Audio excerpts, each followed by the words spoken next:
حسن صاحب کا بالکل ایسا خیال نہیں ہے کہ کوئی ایسی چیز ہو کہ وہ مرہون منت ہو کہ خان صاحب کے مطلب کوئی ان کے پاس جائے گا تو کیوں جائے گا؟ کوئی پوائنٹ ہی نہیں ہے کہ موجودہ حکومت وہ کمفرٹیبل ہے، موجودہ حکومت ہے. لیکن اب دیکھیں ساؤتھ ایشیا کے سب سے پرانے سیاستدان نواز شریف صاحب ہیں. انہوں نے اپنا پولیٹیکل کیپٹل بھی جو ہے جو اس وقت میں تو سمجھتا ہوں کافی ضائع ہو گیا ہے. پنجاب میں الیکشن ہو تو پتہ چل جائے گا جو صورتحال ہے. اور بلکہ اسمبلیال وہ کہتے ہیں جیت گئے. دیکھیں وہ بائی الیکشن جس طرح جیتے جاتے ہیں وہ 8 فروری کا رزلٹ آپ کے سامنے ہے اور وہ انپریسیڈنٹڈ جو حالات. اور مسئلہ یہ نہیں ہے، مسئلہ عمران خان صاحب نے غلطیاں کی ہیں، آگے بھی کریں گے، لیکن لوگ اگر ووٹ دینا چاہ رہے ہیں تو اب اس کا تو آپ یہ نہیں کہہ سکتے نا، لوگ بھگتیں گے اگر لوگ غلط انتخاب کر رہے ہیں. یہ اصل ایشو ہے. تو اب میرا خیال ہے کہ یہ جو نون لیگ کو بھی اندازہ ہے کہ جو گراؤنڈ پہ کیا سچویشن ہے. وہ کہتے ہیں کہ علیمہ صاحبہ تو خود ایک طرح سے وہ آنا چاہتی ہیں پارٹی کے اوپر، وہ قابض ہونا چاہتی ہیں، عمران خان صاحب کو آؤٹ کرنا چاہتی ہیں. ماضی میں بھی یہی ہوتا تھا کہ جی شہباز شریف آگے آنا چاہ رہے ہیں، نواز شریف صاحب کو مائنس کیا جا رہا ہے. یہ چلتا رہتا ہے معاملہ. لیکن اب دیکھنا ہے کہ پی ٹی آئی کو اس معاملے میں کس طریقے سے آگے چلنا ہے. یہ بات ہے کہ جی وہ بھی میاں صاحب کی طرح اپنے پلیٹلیٹس گروائیں اور معاملات سیٹل کر کے کہیں معاملات تو سیٹل ہو سکتے ہیں، کوئی ایسا ایشو نہیں.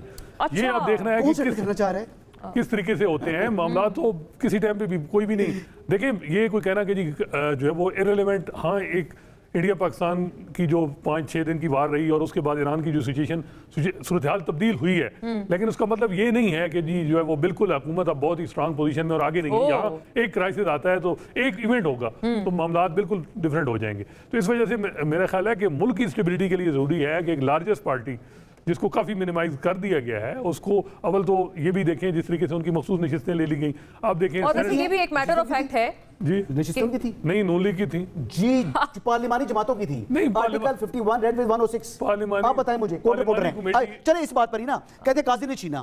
یہ بھی ڈس آنیسٹی ہے، میں ان کے منہ پر بات کر رہا ہوں. ڈس آنیسٹی ہے، الیکشن کمیشن کا فیصلہ تھا، قاضی صاحب نے تو اس کو اپہیلڈ کیا.